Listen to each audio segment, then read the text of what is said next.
तो बाबा ये रहा घी, ये रहा आटा, ये रहा चावल, ये रहा चूल्हा और ये रही व्यवस्था।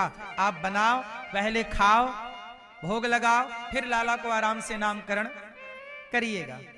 अच्छा ठीक है। अब बाबा गर्गाचार्य जी खीर बना रहे, खीर और बढ़िया घी डाल दिया, दूध डाल दिया, चावल और पक रही है बढ़िया खीर तस्मई। और खीर जब बनी तो गर्गाचार्य जी ने खीर में तुलसी डाला और भगवान के आगे समर्पित किया, भाव से भोग लगाया। आओ भोग लगाओ मेरे भगवन, आओ भोग लगाओ मेरे भगवन।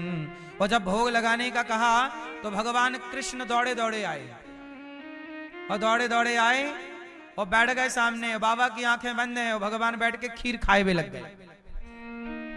जब खीर खाए और बाबा ने जब भोग लगा के आंख खोली तो भगवान खीर खा गए और खाली कटोरा। बाबा और है क्या? भगवान को देख के मैया को चिल्लाए, बाबा मरी मैया, अरे तेरे लाला ने सारो भोग बिगाड़ दिया और सारी खीर जूठी कर ली। मैया दौड़ी दौड़ी आई, कहा है गो बाबा? अरे मैया देखियो तेरे लाला ने खीर खाई ली पूरी कटोरा भर की, इतनी मेहनत से बनाई, घंटा भर पकाई और खा गए हो तेरे लाला। मैया बोली, च्योरे लाला खाए भी की कमी है घर में जो बाबा की खीर खाए गए हो? अरे मैया बाबा ही तो बुलाए, बोले आओ भोग लगाओ मेरे भगवान।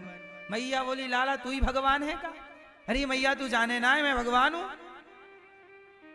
बाबा कैसो है, पहले तो बुलाए भगवान आओ खाओ, और भगवान आए तो डांटे कि काय खा गए, कैसो बाबा है तू? भगवान बोले, अब ना आऊंगा, तू बुला तो रहे भगवान को।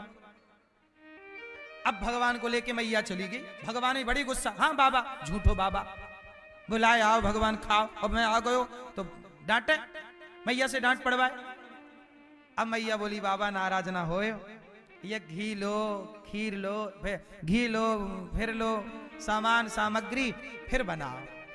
अब हम लाला को पकड़ के रखेंगे। अब बाबा ने फिर उसे चूल्हा चेताया, चूल्हा जलाया और फिर बढ़िया खीर बनाई और खीर बनी, फिर तुलसी डाला और फिर तुलसी डाल के आओ भोग लगाओ मेरे भगवन।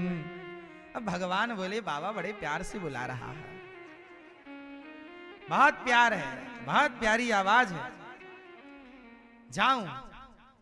अब लेकिन मैया पकड़ के रखे तो भगवान बोले, मैया तो को नींद ना